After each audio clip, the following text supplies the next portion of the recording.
Chers amis, bonjour. Dans votre stratégie de sécession, avez-vous pensé à la filière hydrogène? La France est bien positionnée sur cette filière des piles à combustible, notamment, et de l'électrolyse. Elle est le quatrième pays européen à avoir prévu un plan d'investissement à horizon 2030, puis à horizon 2050, avec quelques 7 milliards d'euros à peu près qui vont être déployés pour accompagner un certain nombre d'entreprises, mais aussi de collectivités et d'entreprises publiques dans ce secteur-là. Et dans le dossier numéro 41 à paraître dimanche 17 mars dans la rubrique dossier téléchargeable du courrier des stratèges, eh bien, nous analysons les perspectives de cette filière.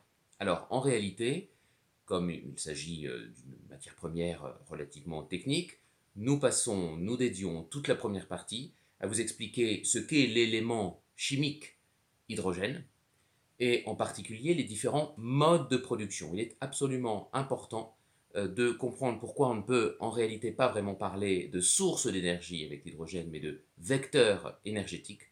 Et donc, je reviens d'abord sur les trois grands types de modes de production qui existent.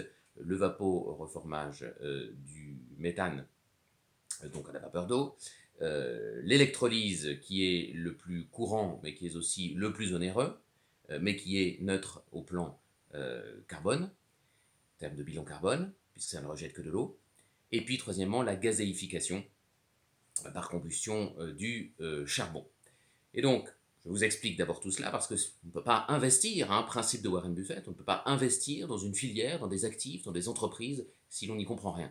C'est pour ça que j'ai mis du temps à m'intéresser à l'écosystème Bitcoin et donc à ensuite en faire un élément, pas clé, mais relativement résiduel dans nos stratégies de portefeuille. Mais il faut d'abord comprendre et ensuite, si l'on a compris, une fois que l'on a compris, et ça prend le temps que ça doit prendre, on peut ensuite éventuellement miser sur cet actif. Donc, première partie, qu'est-ce que l'hydrogène et quels sont ses modes de production, avec les avantages et les inconvénients de chacune de ces trois techniques, mais aussi les solutions pour dépasser les inconvénients de chacune de ces techniques.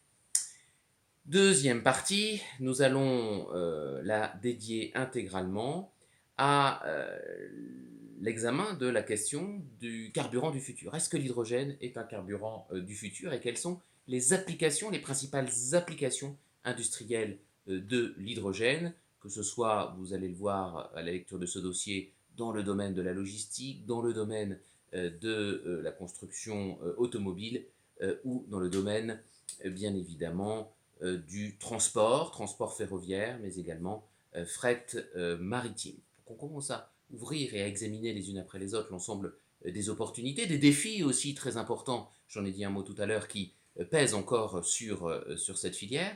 Et puis évidemment, le but, c'est d'arriver en troisième partie à l'élaboration d'une stratégie d'investissement sur l'hydrogène pour effectivement accompagner notre pays dans ce déploiement industriel d'avenir.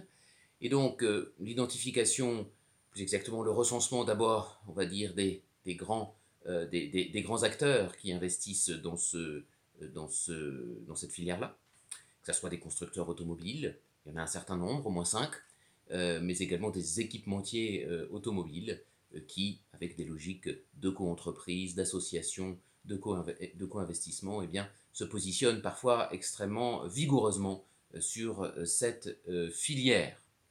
Et puis, évidemment, en fin de dossier, nous donnerons quelques noms de firmes, des grandes, des petites, des moyennes, des françaises, des firmes plus internationales à différents niveaux de la chaîne de valeur de la filière hydrogène pour que vous puissiez, si cela vous intéresse, eh bien, ajouter une, deux, trois, quatre, cinq entreprises à votre portefeuille d'actions.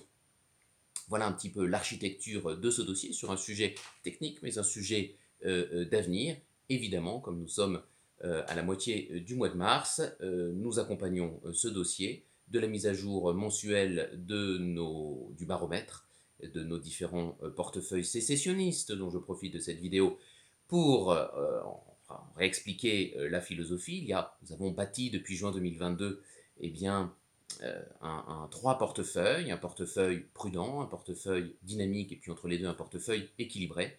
Eh bien, je peux d'ores et déjà vous le dire, y compris si vous prenez le train en marche, eh bien, depuis juin 2022, tous nos portefeuilles, tous nos profils font au moins 13% de performance et le profil dynamique en particulier dépasse les 17% de rendement, ce qui, ramené eh bien, à l'année, nous donne plus de 11% de rendement annuel. Nous nous étions donné comme objectif de battre l'inflation. L'inflation est aujourd'hui à 3%, en dessous de 3%, autour de 3%.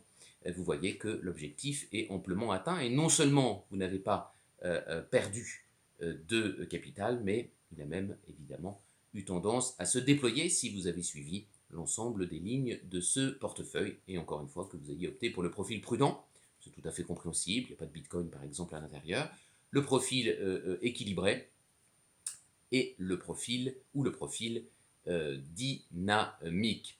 Il ne vous a pas échappé non plus que la performance de ces portefeuilles, vous vous en doutez, est portée actuellement par l'or, par le Bitcoin, mais aussi par les marchés actions. Ne soyons pas dupes, cela ne va pas durer, ce triple bull run, ce triple marché haussier sur l'or, sur le Bitcoin, sur les actions, ne va pas durer, mais profitons-en tant qu'il est temps. On rappelle que ce soit sur l'or, sur le Bitcoin ou sur les marchés actions, notre approche est une approche long terme et donc, j'ai envie de dire, peu nous importe les cracks boursiers, si ce n'est pour choisir le moment de rentrer sur les marchés, mais j'y ai consacré un dossier ou des articles dans Finance Éthique. En réalité, ça n'est jamais prioritairement le moment auquel vous rentrez sur les marchés qui compte, c'est ce que vous mettez dans votre portefeuille. Voilà, dimanche 17 mars, dossier numéro 41 à retrouver dans la rubrique dossier téléchargeable du courrier des stratèges. Faut-il investir dans l'hydrogène et si oui, comment? Merci de votre fidélité, à très vite.